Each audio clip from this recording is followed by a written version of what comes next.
Giving Lot the first choice. Genesis chapter 13. Abraham and his companions traveled slowly and reached the land of Canaan. Even so, Abraham did not stay long in any one place. He wandered from one end of the country to the other in search of water and pastures. He did not forget a thing. Wherever he camped, he would first praise and thank God. He would remember that God has helped, protected, and guided me from the day I left the city until today. God blessed Abraham according to his promise. He became very rich. He had many sheep and goats. Lot also had many sheep and goats. Both of them had so many livestock that they had to constantly look for new pastures. Their flocks and herds are so many. They used to cut grass one by one very quickly. As soon as they reached a new campsite, their servants and shepherds would run to the spring or well to get their first share of water. Many times there was a dispute between Abraham's shepherds and Lot's shepherds. During these clashes they would speak loudly, make noise, and get confused. Both the groups tried to kill their own owners. Get the first right to the best part for the herds. One day, Abraham spoke to Lot about this matter. Our families should not fight like this. Both of us have so much wealth and cattle that we cannot live together. We must separate and live in separate places. Abraham was much older than Lot. Therefore, he should have got the first right to seize the territory, but he said, "O Luda, look carefully towards the east and the west. The whole country is in front of you. Decide which direction you will go." I went in the opposite direction from him. I will go. Lot saw the lush and green fields of the Jordan River Valley. How much better and more profitable that region would look than the dry and bushy region to the west. Lot pointed to the valley outside and said, I will go there. With sad hearts, they said goodbye to each other and said God Hafiz. He took his family and tools and goods and cattle with him and went to the green and lush valley. He left. After leaving, God said to Abraham, "Look around you.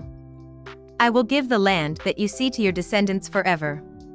They will own it." Abraham was very happy with this promise of God, and he is grateful and glorified. Went in the opposite direction.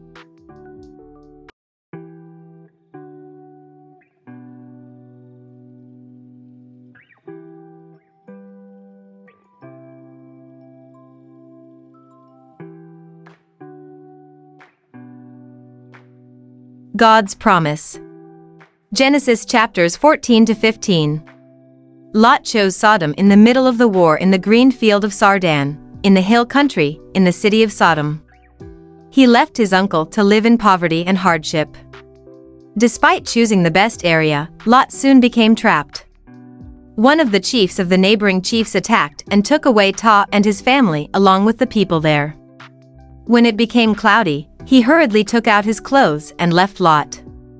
Abraham refused to accept wages or any offerings from the chieftains whom he had married.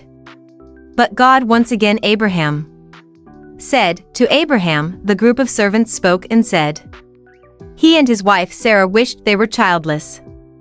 "Don't be afraid, I will keep you safe and raise you up."